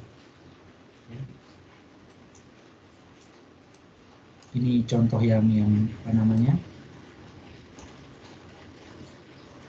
Perhitungan detail dari penentuan harga future ya sebenarnya. Kalau swapnya sama dengan yang kalian pelajari, jadi yang bisa. Kalau yang ini multiplier sama apa namanya initial margin itu tidak sedetail ini kalau yang kalian pelajari. Tapi ini tadi yang saya bicara bagaimana kalau future-nya Ini kan ada feature, kemudian menggunakan margin, ada marginnya. Nah itu kalian bisa pelajari di sini. Kalau ini bisa nih kan, ini kan apa namanya, swap, kalian bisa gunakan. Yang latihan 14 ini kalian tidak perlu sebenarnya, dan yang spot future parity ini tidak, sampai nanti waktu kita pertemuan ke-13 baru kalian akan pelajari ini. Tapi kalau S1 sudah dipelajari lebih awal. Jadi nanti kalau kalian tidak mengerti ini nggak apa-apa. Nanti setelah belajar chapter 13 kalian baru kembali lagi ke spot futures parity, baru kalian akan mengerti, oh itu maksudnya ya. Karena kita baru akan belajar spot future parity di pertemuan 13. Kalau ini mark to market tadi sudah dibahas ya. Ini hanya contohnya untuk apa, transaksinya ada satu kontrak nilainya adalah 5.000 ounce. Ini untuk silver, perak. Ya. Jadi perhitungannya, kalau kita tadi menghitungnya adalah profit and loss-nya yang 4,07 itu kan 0,02, 0,01, itu kan harga untuk per ininya ya, per ounce-nya atau per basel yang wheat ya, yang gandum. Tapi cash flow yang dibayarkan harus dikali dengan, karena satu kontrak itu 5.000 ounce, berarti 0,1 harus dikali dengan 5.000, sehingga ini adalah cash flow yang harus dibayarkan. Itu bedanya. Ini masih harga satuan. Yang tadi kita diskusikan masih harga satuan. Harus dihitung satu kontrak itu, satu future itu ada berapa unit, sehingga harus dikalikan. Ya.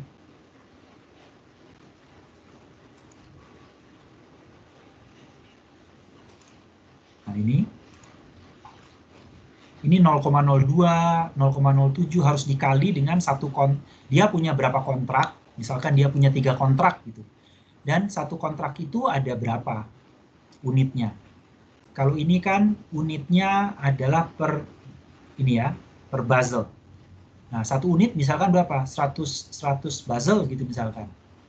Berarti kalau punya 3 kontrak, 3 kali 100 kali 0,02 ini, itu adalah sejumlah uang yang harus diserahkan atau diterima. Gitu. Ya.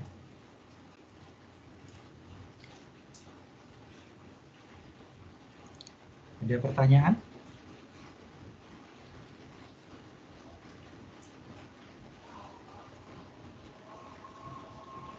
Tidak ada? Baik. Kalau tidak ada, berarti saya tutup ya sesi yang ini ya.